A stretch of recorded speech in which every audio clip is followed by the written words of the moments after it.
In today's video, we are going to create a very simple job, which is to connect a t-row generator to a t-log row.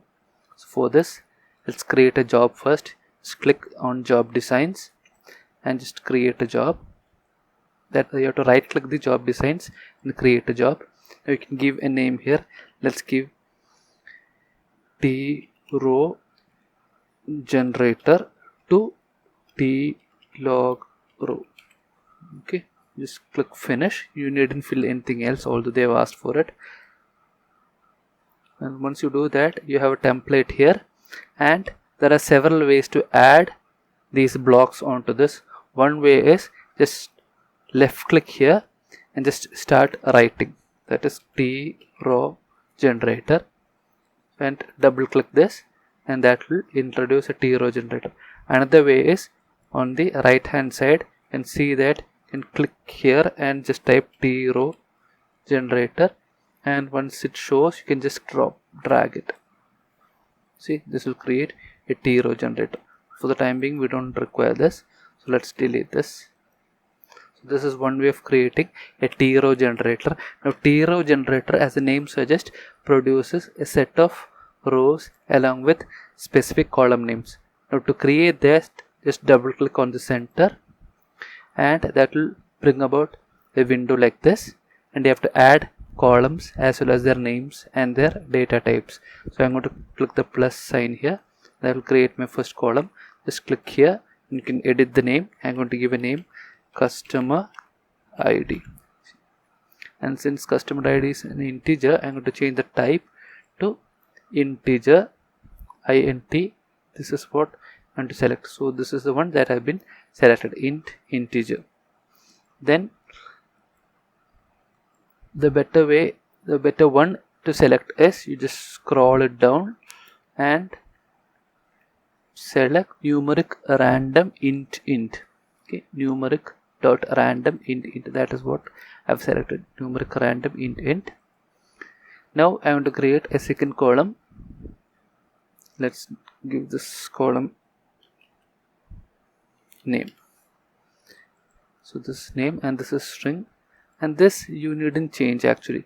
Talent string dot get. This is the one that you have selected. Okay, this is the one that you need to select. Now here you can change the number of rows required. By default they would create 100 rows, but let's keep simple and make it 10 rows. Once you've entered all this, you are ready to go. Now that doesn't mean that you need to add only 2 columns. You can add as many columns as you require, but for the demonstration purpose I'm just adding 2. So click OK. That has created a t-row generator.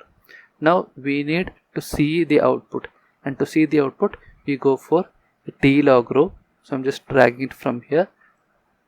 You can just click and type also, as I showed earlier. I'm going to double click this. Now here there are several options down here. The one is basic, so I'll show both of them. We'll start with basic format.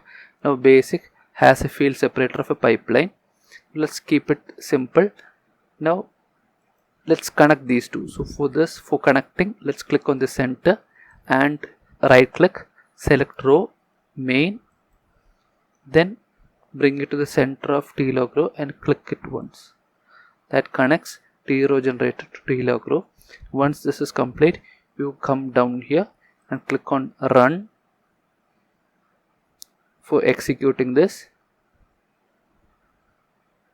and that output is shown here. You can see that there is 71. It's a random generator, so I have created random integers as well as random strings, and I can see the output. This is one way of displaying. Another way of displaying is you go to t-log row, and instead of just basic I am going for a table view. Then I come again at run and run it again,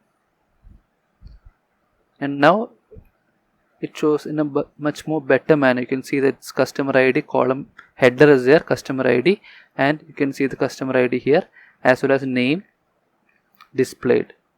So this is how you create a job in Talent where you connect a t-row generator to t-log row.